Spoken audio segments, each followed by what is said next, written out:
you had to pick one point, where did football change to be irreversibly different to what it once was? 1992.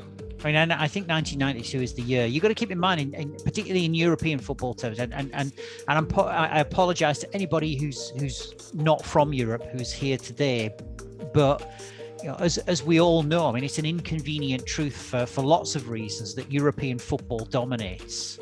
I think we are going through some changes now, but up until fairly recently, European football by and large has dominated.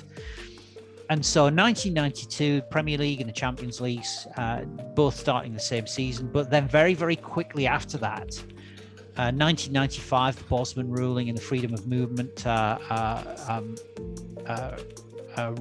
ruling. And I think these things were happening at the same time, obviously. And this is why, you see, I know the town I'm from, and I know the people I speak to.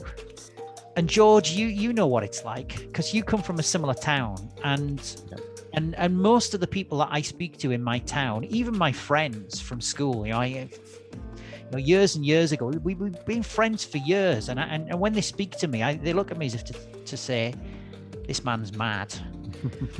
I see the current environment as one of the most exciting periods of human history. We're living in the middle of a revolution. And you either go with it, you're not going to stop it.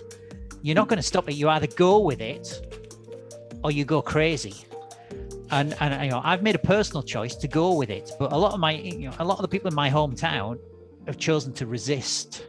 Yeah. And so they do feel disenfranchised and alienated. And I think from my perspective, what I always try to do is to say to people, look, these are giga changes. They're not just mega changes. These are giga changes taking place. This is going back to the Industrial Revolution in the 19th century. And you think about the Luddites and the machine breakers, and that's where we are now. So these people who now are saying, well, I'm going to support my club, and I'm not going to change, and I'm going to go to the stadium, and I don't want to watch on Amazon, and